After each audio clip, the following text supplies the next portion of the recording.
Hey there, this is Matt once again, and welcome back to another video. Film that a lot of people requested me to see, Hellraiser 10 Judgment. I just because I had seen the other 9, so why not? And this is directed by a guy named Gary Tunnicliffe, he's an effects guy. I think he wrote the last one, and he directed this. Now, I reviewed all the other 9 Hellraiser films. I have them on a playlist, so if you want to hear more of my thoughts, there'll be a playlist down below in the info box. I enjoy the first one. The second one's my favorite. I liked the third one. The fourth one, I was kind of like, didn't love it, didn't hate it. It's sad that the one in space, or some of it in space, is not the worst one. The fifth one, I like Craig Sheffer in the lead, but it just came off to me as a rip-off of Jacob's Ladder, and that's one of my favorite movies, Jacob's Ladder, so I didn't like that. 6 or 7, one was Deader, one was Hellseeker. I think Deader was the cult one, and Carrie Wooer was in it. I think it was Hellseeker with Ashley Lawrence coming back, and I hated what they did with her character. If you want to hear more of what I mean by that, just check out the reviews. I hated those. And a lot of those later ones, they've even said that, well, we had a script and we couldn't get it made, but we own Hellraiser, so just put Hellraiser in there last minute. And it felt like it. And yeah, especially the first 2 Hellraiser films, the Cenobites and Pinhead are not in them that much, but they still felt like they belonged. Some of the later ones, like Hellraiser 8, Hellworld, where it's like a video game at the beginning. There was Lance Henriksen, I think, wanting the revenge for the death of his son, and it's like hallucinations, and I didn't like that one either. And then you had Hellraiser 9, Revelations, which is not only the worst Hellraiser film, it is one of the worst fucking horror films in the past 10 years. I'm not even kidding. So, the fact that I'm like, it would take a miracle for this to be worse than 9, and I don't think it's as bad as Revelations. In fact, I would say I don't like this film still, but I would put it over Deader or Hellworld or Revelations or probably or definitely Hellseeker.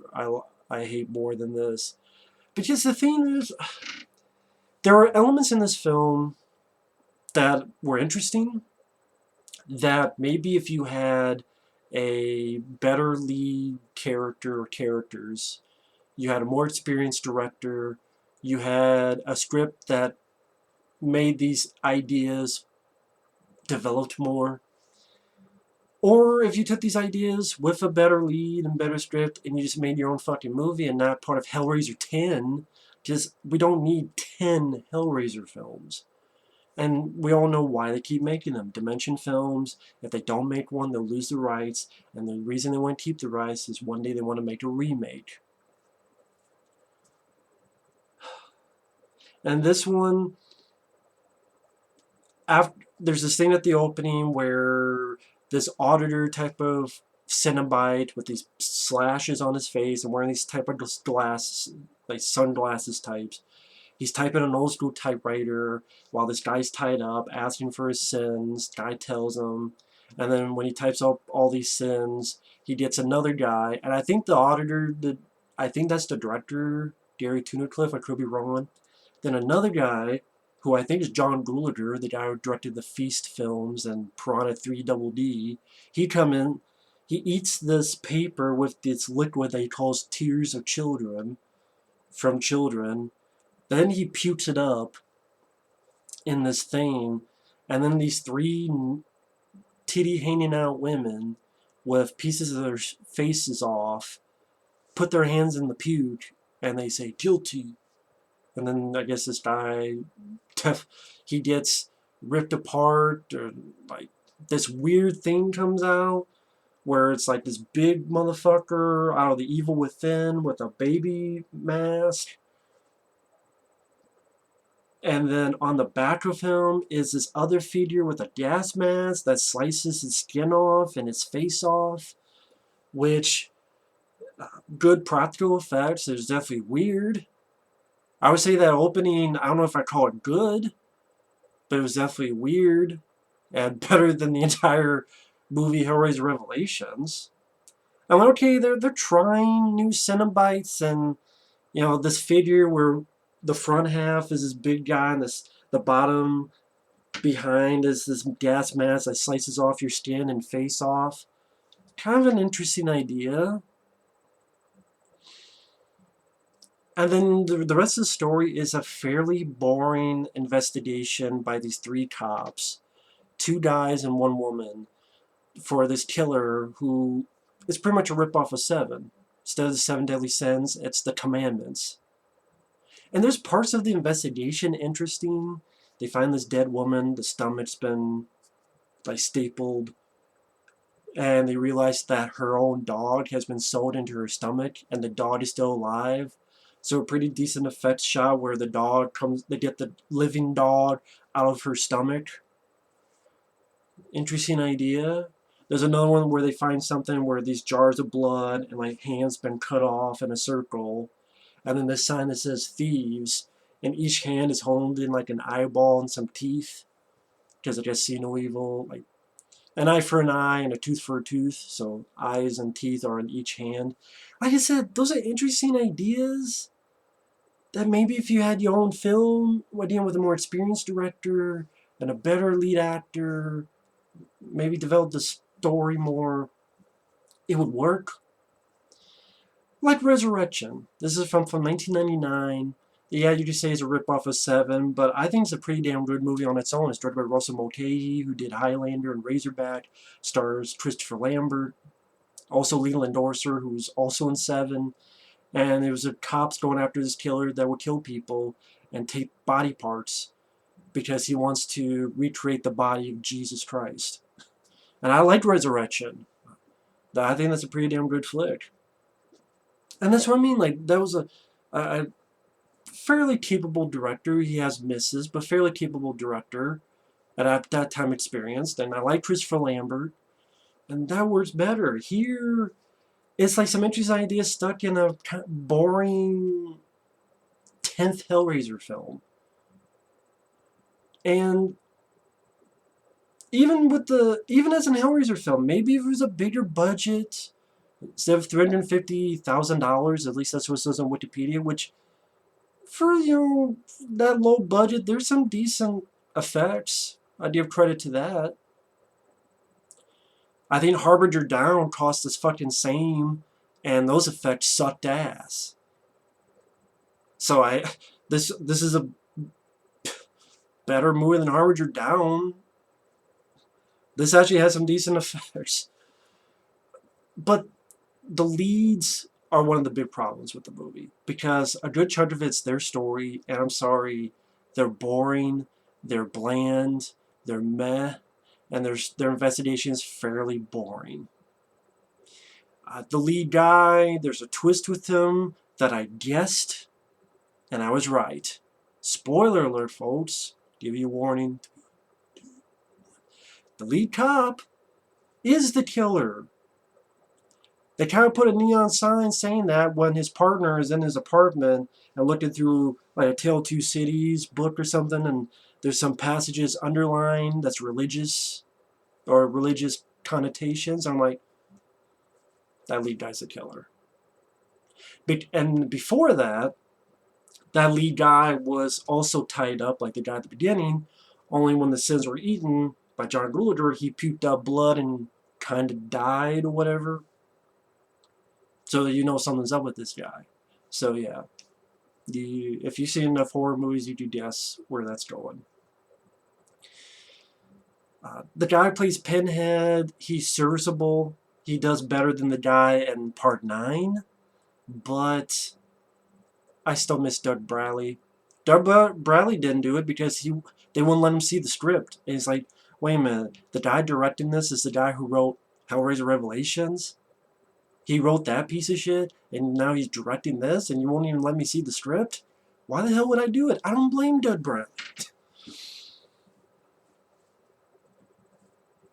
The other interesting parts, when you get to the end, where the lead cop beats the fuck out of the female cop,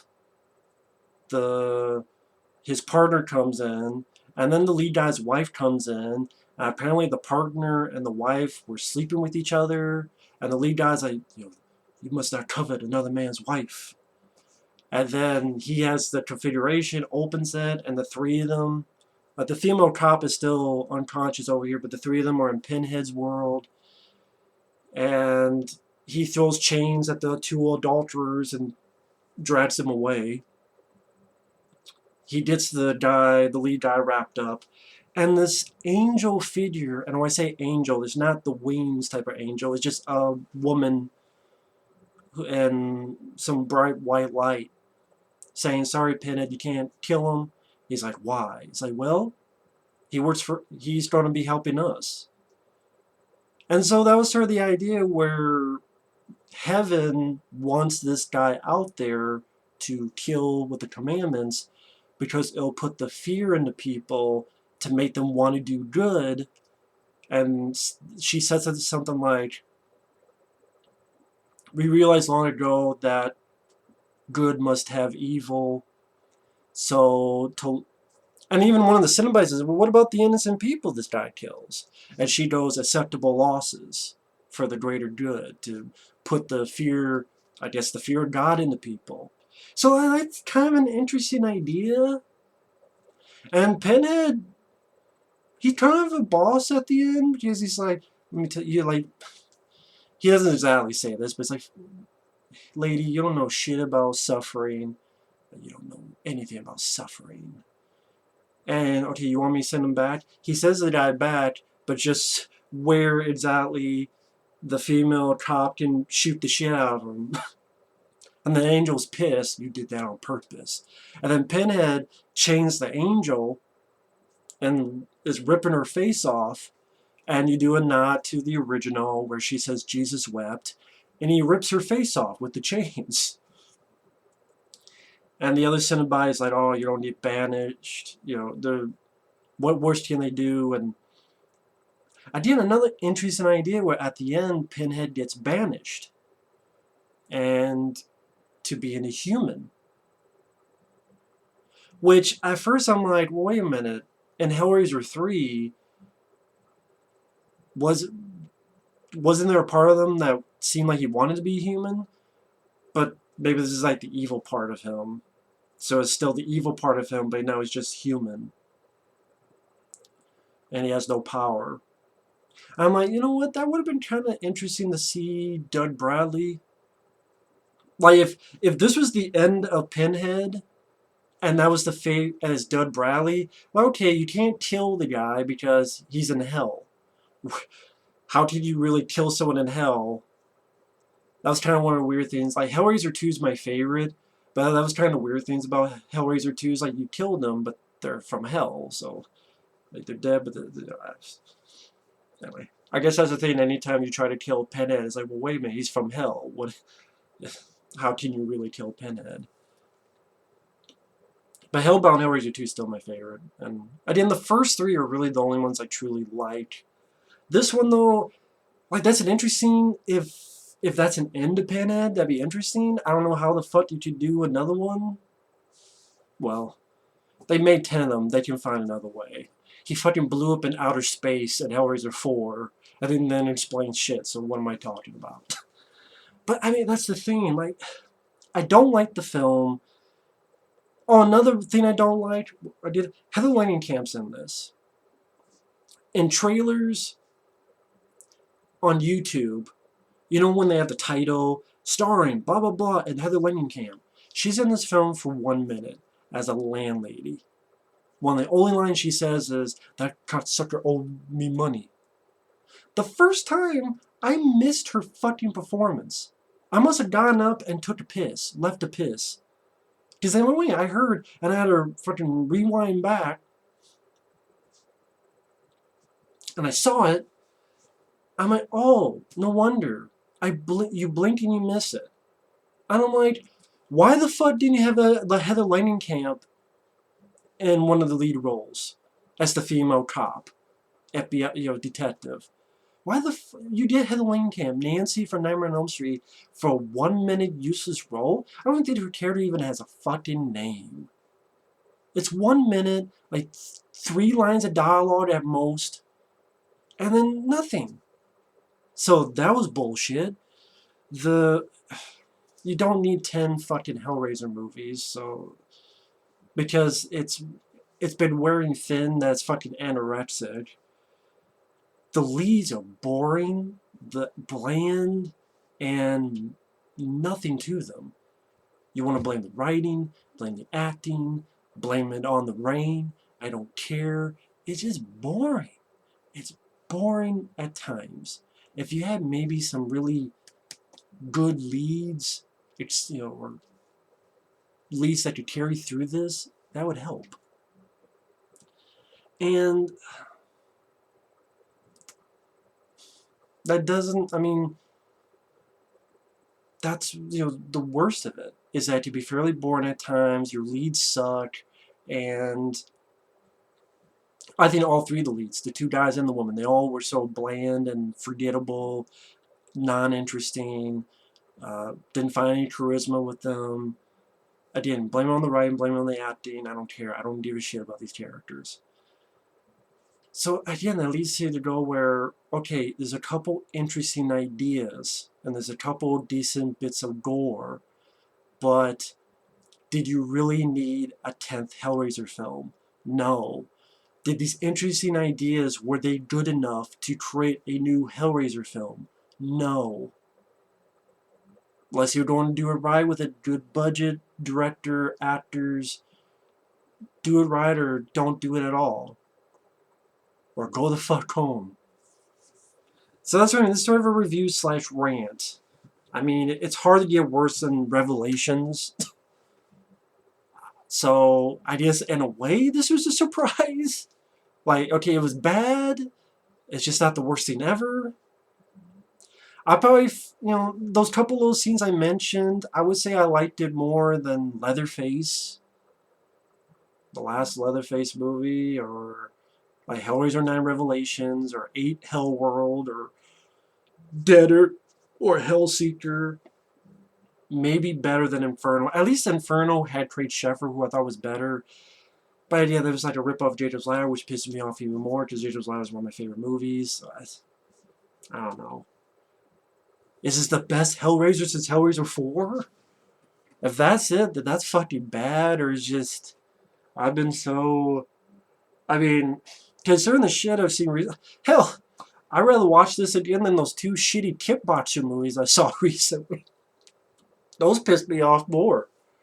Maybe this movie got me on a good day. Even though I don't like the film, I'm still kind of ranting on it too.